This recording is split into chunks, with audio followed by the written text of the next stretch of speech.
So hello everyone. Today's topic is immunomodulating agents, and in that we will be seeing immunosuppressant and immunostimulant. Immunostimulant, there is not much to say, so last few slides would be of immunostimulating agents, and then we will see few combination or drugs. The first is the immunosuppressant. Before that, we should be knowing that in which case, what are the conditions where these immunosuppressant type of drugs are given. I will be discussing the cases and condition under individual drugs. So there is a particular pathway through which that immunity or T cell and B cell proliferation or differentiation is activated. Now for that, we need to have some antigen, and based on that antigenic reaction, there would be activation of some pathway. And those pathways will ultimately lead to the T cell and B cell proliferation. So when we need to suppress the immune reaction or immunity, the pathway itself has to be stopped. Better to say, it needs to be suppressed somehow. So there are multiple steps in the pathway, and there are many targets. Those steps, among those multiple steps, there are many target steps which are inhibited by the help of drug. So when one particular step is inhibited or blocked, the whole pathway will be suppressed. In that way, immunosuppressant acts through. So by the end of this chapter, you should be able to say what the immunosuppressants are, what do you mean by immunomodulation, what do you mean by immunostimulant, then what are the drugs, what are the classification of immunostimulant, immunosuppressant and immunostimulant.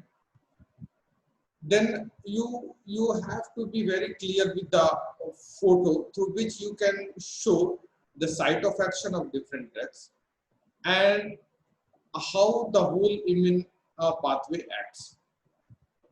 Individual drugs are very important. These the question from this particular chapter in the last few years, every time it comes. So you need to be very active in this. So starting with introduction, the immune system evolved to discriminate self from non-self, which means that in our body, when we have our own organ and cell and system and tissues, the body does not react to them because the body itself knows that they are the whole entity, they are the building block of the body and they are necessary and they are their own. So they do not react. But if something comes from outside, then the body gets to know that it's from outside, saying it antigen, and there's some reaction, some antibody is being thrown out to destroy it. So this is how the immune system works. There can be two types of immunity. The first is innate immunity and the second is adaptive immunity. The innate immunity is also called as natural immunity. So we get this innate immunity from the birth itself. And it does not require priming. You do not need any starting stimulant to act through. It will be there in the body from the birth itself. It has a lower affinity, but it is broadly reactive. Even if there is a small infection or the attack of some antigen, then it will react. It will start acting. So, and the next is the adaptive immunity, which is learned immunity, or it's like throughout the phases of life, you get this type of immunity based on the exposure of the antigens. So adaptive immunity, it is antigen specific. Important point is antigen specific. So for a particular antigen, particular type of immunity will be developed or adapted, and that would be called as adaptive immunity for that particular antigen. And it depends upon the antigen exposure or priming. If until and unless this exposure is there, it won't come in action. So that it depends upon antigen exposure or priming, and it has very higher affinity towards particular antigen because it is very specific. In the next slide, I will be showing the table way of differentiating innate immunity and adaptive immunity. So, effector of innate immunity, what are the effectors? For innate immunity, the effectors like complement, granulocyte, monocyte, macrophages, NK cells, mast cell, and basophils. They are the effector for innate immunity. Sorry for that.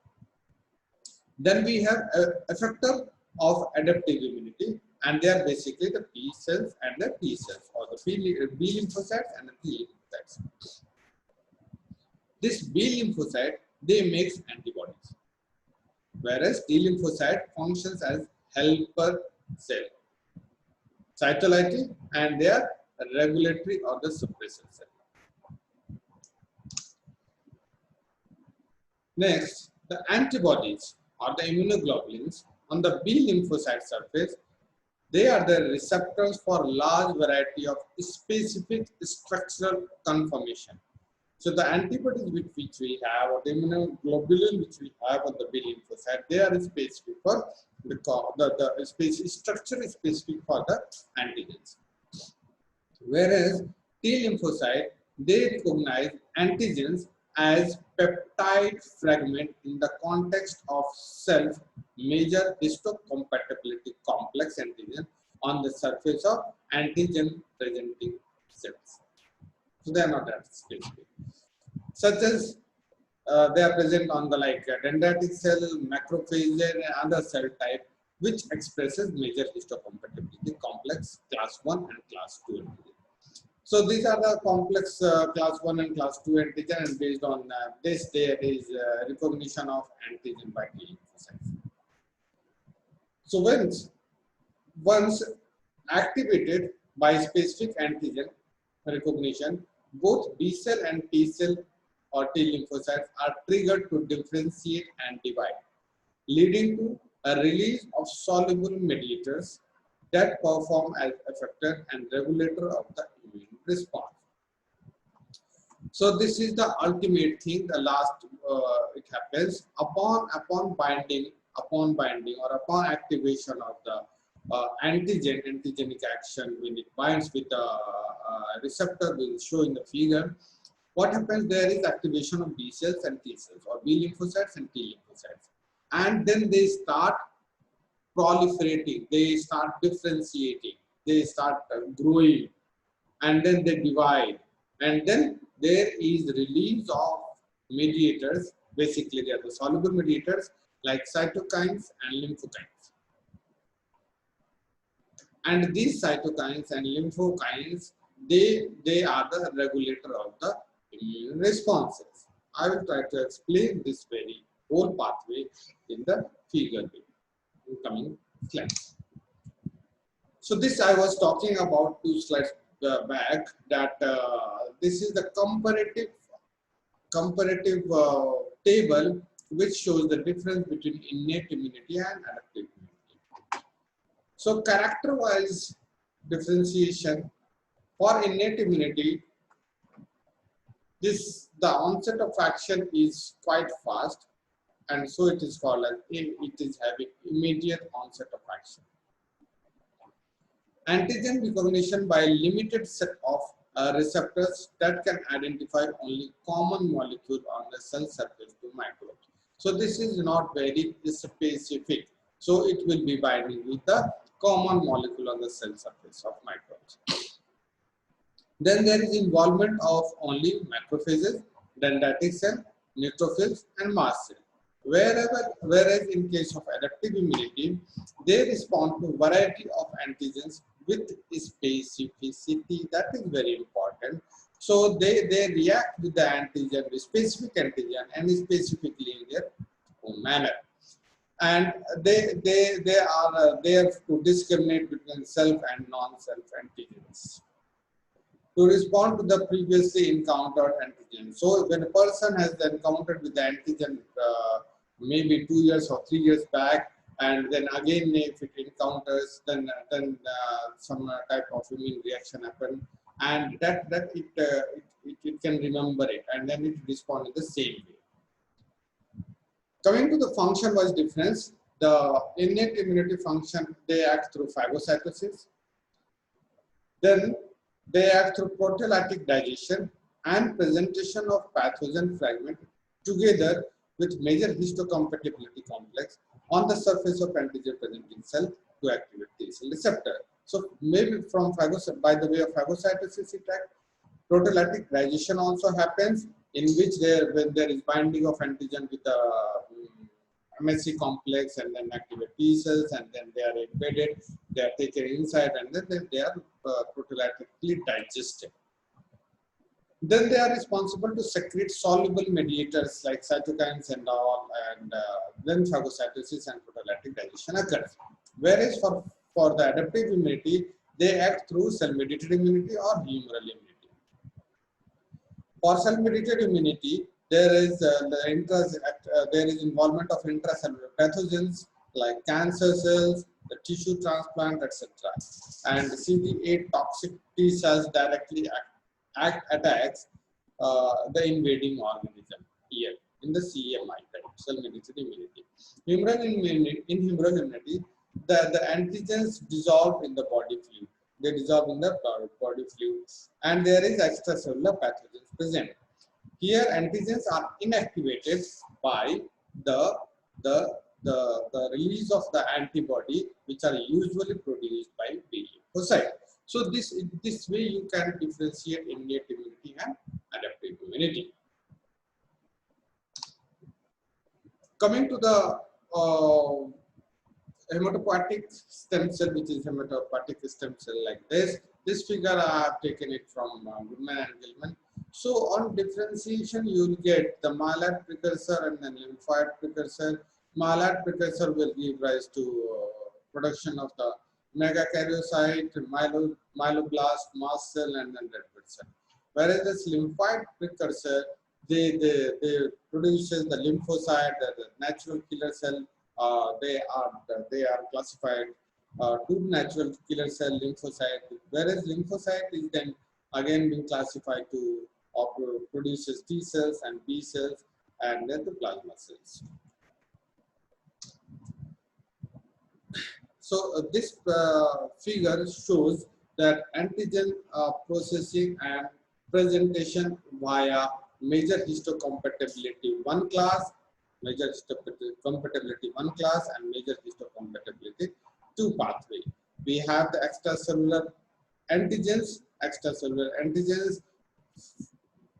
There is endocytosis of this extracellular antigen inside, and then there is proteasome, and there is proteolytic cleavage, or there is degradation. So it fuses again with the MSC class 2, and then there is peptide loading by MHC. So when there is endocytosis and then proteolytic cleavage and degradation, there will be many peptides released, and those peptides will be embedded and then they are loaded by the help of MSC class 2. And then this MSC class 2 will be available for antigen processing.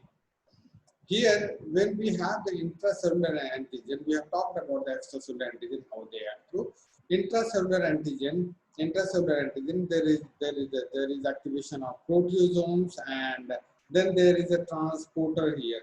Then we have a transporter over here, and which helps in getting these inside the MSC1, and then through endoplasmic reticulum, this is transported to MSC class 2, and then the same type of pathway it is dealing with. So we have here the antigen presentation by MSc class 1, which gets inside, and then in the exocytosis occur, and then it is present in the membranous cell. This is just for only for the overview and to understand. Here we have the different agents which are immunosuppressant, and they act on some or the other step of this immune reaction or immune pathway. Like we have a glucocorticoid, they act through the glucocorticoid response element in DNA, and that way it regulates gene transcription. We have already seen the mechanism of action of glucocorticoid in the respective chapter, corticosteroid. Then we have cyclosporine. This type of drug inhibits the phosphatase activity by binding with the calcineurin. I will show you the figure here later on.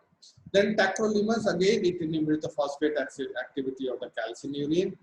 And then we have the azathioprine. It binds with the DNA, and then there is a false nucleotide incorporation which regulates the DNA transcription, or which affect the gene transcription. Then we have mycophenolate mofetil, MMF. Then that inhibits the activity of monophosphate dehydrogenase. Sirolimus is also there, which affect the mTOR pathway, mTOR protein kinase pathway. We'll see it in the figure later on. Everolimus, again it also affects the mTOR pathway protein kinase, which is involved in cell cycle progression, and that inhibits the activity so that cell cycle progression is not happening. Then we have beltacet, which is a co-stimulatory ligands CD80 and CD86. These are present on the antigen presenting cell, and that activity is inhibited. Then we have alemtuzumab, which acts through the CD52 protein, and they are widely expressed in B cells, T cell, macrophage, and NK cell, and that is responsible for lysis. Then we have miromonab and daclizumab and basiliximab. I'll show you the explanation later on. So basically, you can classify the immunosuppressants in calcineurin inhibitor, where we have the cyclosporine and tacrolimus as an example. Then we have mTOR inhibitor, where we have sirolimus and everolimus as examples. Then anti-proliferative drugs like azathioprine, methotrexate, cyclophosphamide as examples. Then glucocorticoid like prednisolone. Then tumor necrosis factor alpha inhibitor like etanercept, infliximab, adalimumab. Then we have interleukin-1 antagonist, anakinra, interleukin-2 antagonist, daclizumab, basiliximab, and anti-CD3 antibody miromonab. Polyclonal antibodies like anti-thymocyte antibody is an example. So this particular figure I was talking about, this shows the whole pathway, how that there is T cell differentiation, proliferation, growth, and then what are the various steps, the mediators involved in this, and then what are the various steps or the targets on which the immunosuppressant drugs acts through. I'll explain this figure, and then individual drug explanation I'll be giving. That time also I will show you this figure explaining the mechanism of action. This particular figure also I have taken from Goodman and Gilman, and we have the antigen presenting cell, we have the major histocompatibility complex, we have many CD4 cells, CD cells, CD8, 80, 86, 28, 25, 52 and all. Then we have T cell receptor, CD3 is also there. So what happens is that when antigen is in bound form, or when it binds with the major histocompatibility complex, here this major histocompatibility complex presents this antigen to the T cell receptor. We have T cell receptor. Now this T cell receptor activates this protein tyrosine kinase, and this protein tyrosine kinase activation will lead to recruitment of a protein called GRB2 protein, growth factor receptor bound protein, GRB2 protein. It binds with this, and GRB2 protein gets associated with SOS. SOS, the full form of SOS is son of sevenless. Now, this son of sevenless GRB2 complex will activate the RAS MAPK kinase pathway. This is whole separate pathway which is very important for the gene transcription and translation. I have made a whole video of this tyrosine kinase pathway related with RAS MAPK pathway. You can find in my YouTube channel.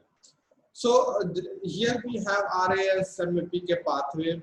So the activation of that happens, and with that there is activation of MEK. So you can see many arrows.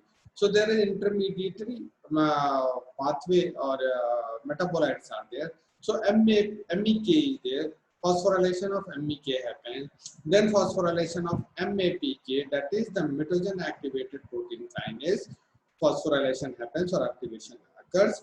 With that, we have the transcription, release of transcription factor, and then translation, and then ultimately there is release of interleukin, IFN, then other metabolites are there, TNF. So this will be responsible for T cell differentiation, then immune activation, and then pro-apoptotic signaling activity will be produced this way. Now this interleukin 2 will further go and bind to the interleukin 2 receptor associated with CD25, and then this very receptor interleukin,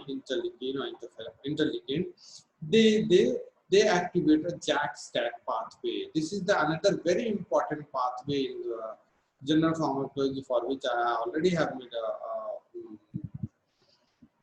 video. So JAK-STAT pathway will be activated, and this JAK-STAT pathway, what happens is the activation of this will incorporate with recruit JAK intracellular tail, and that activation of JAK happens. This activation of JAK will lead to recruitment of STAT, and this STAT will be phosphorylated again, and then there is the formation of dimer, STAT dimer. So two STAT will be attached with each other, forming a dimer, and that will be incorporated in the nucleus, forming that, and then regulating the transcription, and then the cycle goes on.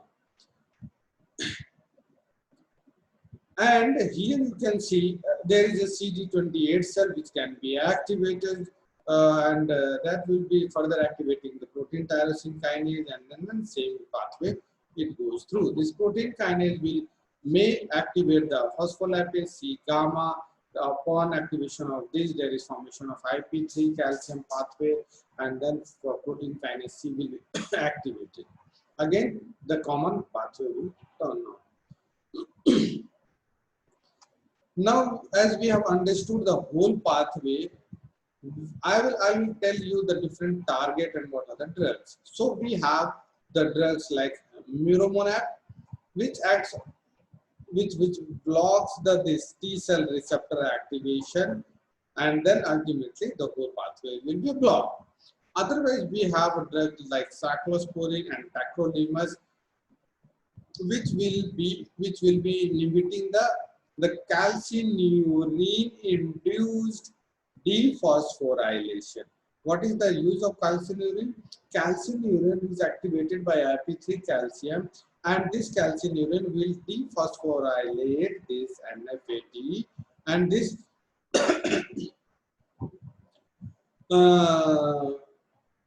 this NFAT, and this will be causing the gene transcription. So this will be inhibited by this dephosphorylation will be inhibited by the cyclosporine or tacrolimus by binding with the FKBP protein. Don't worry, I'll tell you the full form in the subsequent slides. Another group of drugs like mycophenolate mofetil and azathioprine, they inhibit this pathway, this very pathway, JAK-STAT pathway, and they inhibit the transcription. Sirolimus is another drug which inhibits the mTOR pathway, which will ultimately inhibiting the JAK-STAT CDK mediated pathway. So that is there. Then we have alemtuzumab, which will be inhibiting the CD52 cells, and we have abatacept, belatacept, taclizumab, and basiliximab. These two drugs will inhibit the CD25 or interleukin 2 receptor, and these two drugs will inhibit the CD28 cell mediated activation of protein kinase. Otherwise, we have infliximab, adalimumab, and then etanercept, which will inhibit the tumor necrosis factor, thus thereby inhibit the pro-apoptotic or signaling pathway. Coming to the first drug, calcineurin inhibitor or the cyclosporine. So here, see, cyclosporine or cyclosporine A, they are a cyclic polypeptide having 11 amino acid, and they are produced by Beauveria nevia, it's a type of fungus, and this inhibits the calcineurin activity, as I have shown here. Okay, it inhibits the calcineurin activity. Cyclosporine, they form a complex with cyclophilin. So this is a cytoplasmic receptor protein present in the target cell. So this binds, cyclosporine binds to the cyclophilin, and then this complex will bind with the calcineurin, which inhibits the dephosphorylation of cytosolic component of nuclear factor of activated T lymphocyte, that is NF-AT. So activation or dephosphorylation of nuclear factor of activated T lymphocyte will be inhibited, which cannot translocate to nucleus, and then T cell activation cannot happen. Otherwise, also apart from this mechanism, this drug also increases expression of TGF beta, tumor growth factor beta, which is a potent inhibitor of interleukin 2 stimulated T cell proliferation. So when the expression of this increases, it will ultimately inhibit the interleukin 2 stimulated T cell proliferation, and then generation of cytotoxic T lymphocyte will be increased. So this is the figure, cyclosporine, this binds with this protein, and then the complex will ultimately inhibit the dephosphorylation of nuclear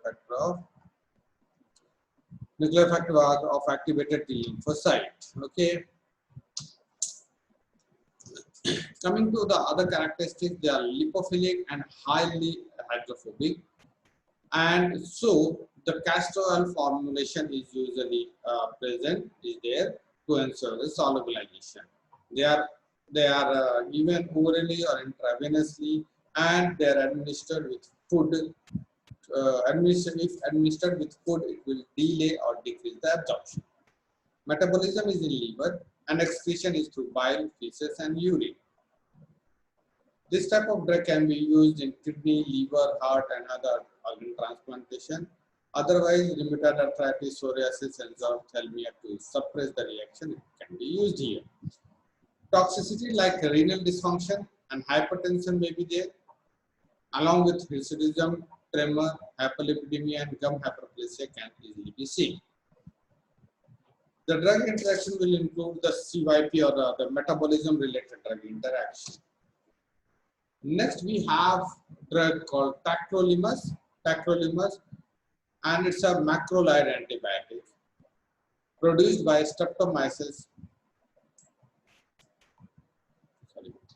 So it binds with intracellular protein FKB12. It has the same mechanism as that of the previous drug, but the binding site is different. FKB12 protein, it's an immunophilin complex of tacrolimus FKB12. So complex is formed. Calcium, calmodulin, and calcineurin then forms, and calcineurin phosphate activity is inhibited. So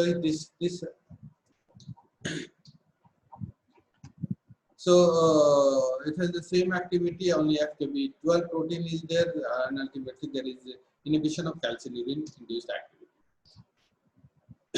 There is inhibition of mTOR, which blocks, I was here.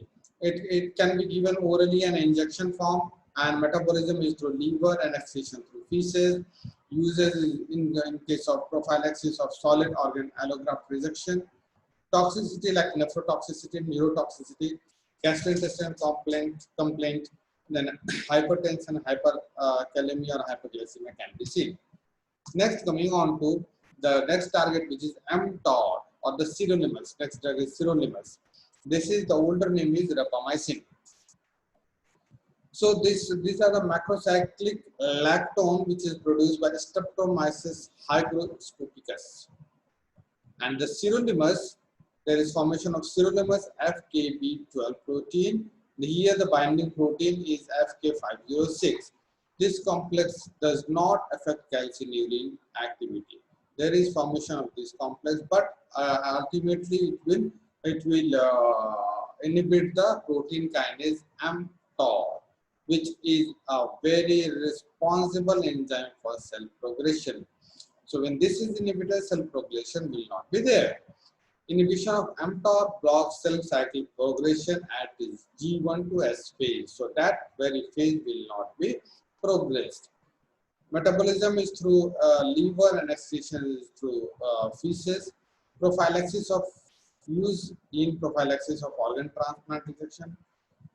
And it is given in combination with a reduced dose of calcineurin inhibitor, as we have seen tacrolimus and cyclosporine, and also with glucocorticoid. So this is the area where this acts. So sirolimus binds with this protein, and this will ultimately inhibit the mTOR pathway, which is somehow very important for this transcription and formation of interleukin. Next, we have the anti-proliferative drugs. We have the anti-proliferative drug like azathioprine, methotrexate, cyclophosphamide. They are the purine antimetabolite, and they are the imidazolil derivative of 6-mercaptopurine. Now, upon exposure to glutathione, this azathioprine will be cleaved to 6-mercaptopurine, and this metabolite inhibits the de novo purine synthesis. So the newer purine synthesis will be stopped by azathioprine, which gets cleaved to 6-mercaptopurine upon exposure to glutathione. A fraudulent nucleotide, this is the fake nucleotide like 6-thio-IMP. This is formed, which is converted to 6-thio-GMP and 6-thio-GTP, and that gets incorporated into DNA. And because it's a fraudulent nucleotide, cell proliferation will not be normal and it will be inhibited, impairing the lymphocytic function. This is metabolized in the liver, and T half is 10 minutes, whereas metabolites T half is 5 hours. So the half-life of metabolite is more than the parent drug.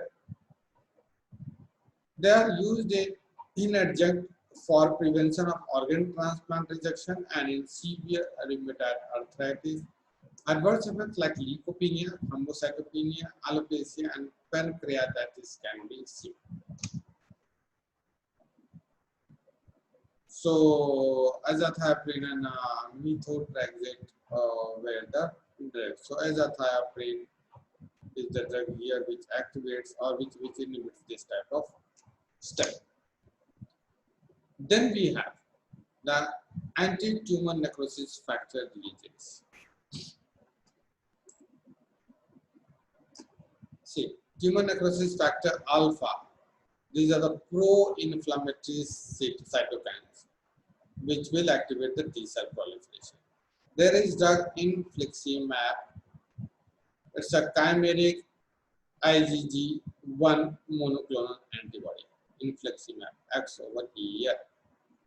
It binds with high affinity to tumor necrosis factor alpha type and then prevent the cytokine from binding to its receptor, and thus the pro-apoptotic and signaling pathway will be inhibited. Where it is used in rheumatoid arthritis, then Crohn's disease, ankylosing spondylitis, psoriatic arthritis.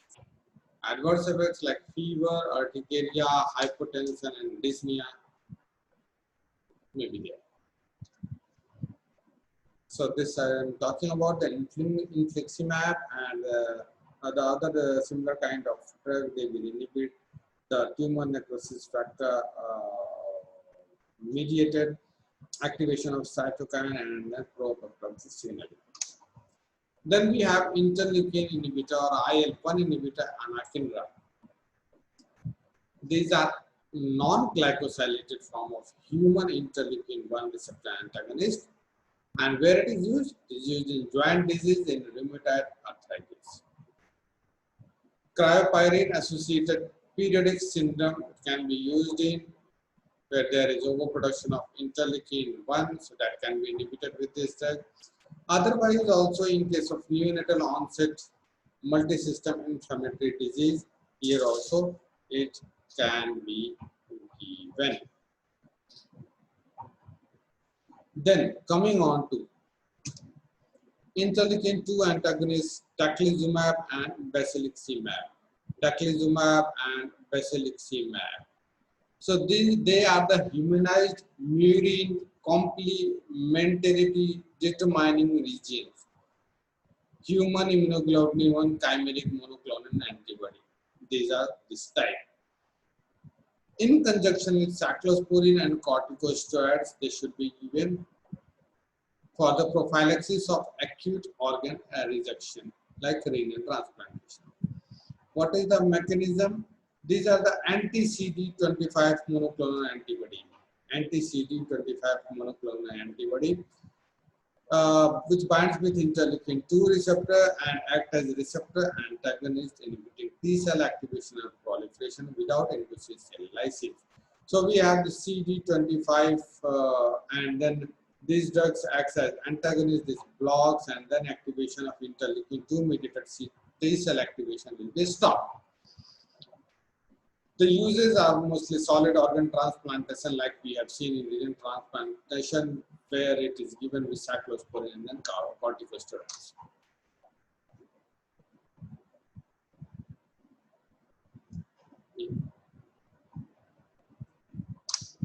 Then we have anti-CD3 antibody, muromonab, anti-CD3 activity.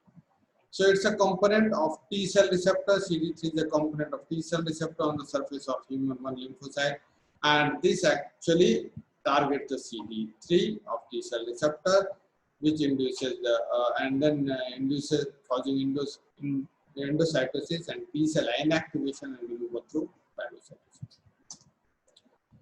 Anti-CD52 monoclonal antibody, So this is active for this blocks this CD52 mediated action. So this binds with this CD52 and induces antibody-dependent lysis of cell and profound leukopenia. Induction. This is used for the induction of immunosuppressive therapy. Then we have polyclonal antibody like anti-thymocyte antibody. Here it is a purified gamma globulin which is obtained from the serum of a rabbit, which is immunized with human thymocyte and given only intravenously. This polyclonal antibody contains cytotoxic antibodies which can bind with many types of CD cells like CD2, CD3, 4, 8, 11A, 18, 25, 44, 45, HLA class 1, 2 molecule on the surface of human T lymphocyte. The antibodies which produces deplete the circulating lymphocyte by direct cytotoxicity and blocks lymphocyte involved in regulation of cell function. They are used as adjunct for the treatment and prophylaxis of acute renal transplant rejection and aplastic anemia. Now coming on to the immunostimulants or the cytokines, where we have the type like interferon alpha, beta, and gamma. Interferon alpha are usually given in case of hairy cell leukemia, chronic myelogenous leukemia, melanoma, hepatitis B and C. Interleukin alpha, interleukin.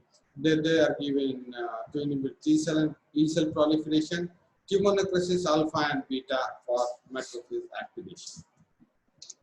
They causes macrophage activation, whereas interleukin they causes T cell and B cell proliferation. Then we have important immunostimulant levamisole. This particular group of drug, this increases the number of T cell in vitro, and they also causes macrophage activation. They are used in Hodgkin's disease, rheumatoid arthritis, and they are given in adjuvant to 5-fluorouracil in colorectal cancer.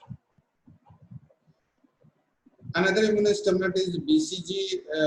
It's a viable strain of Mycobacterium bovis, and it causes activation of macrophage, T cells, and NK cells. Thus produces immunostimulatory activity. They are used in bladder cancer as adjuvant drug. So this was all about the immunosuppressive agents and the immunostimulatory agents. Here you can expect questions on mainly the immunosuppressive agents. Immunostimulatory may be levamisole or BCG may be there. Otherwise, immunosuppressive drugs are very much important for examination sake. So I'll stop here. Next, I'll be taking antibiotic drugs later in tomorrow's class. Thank you so much.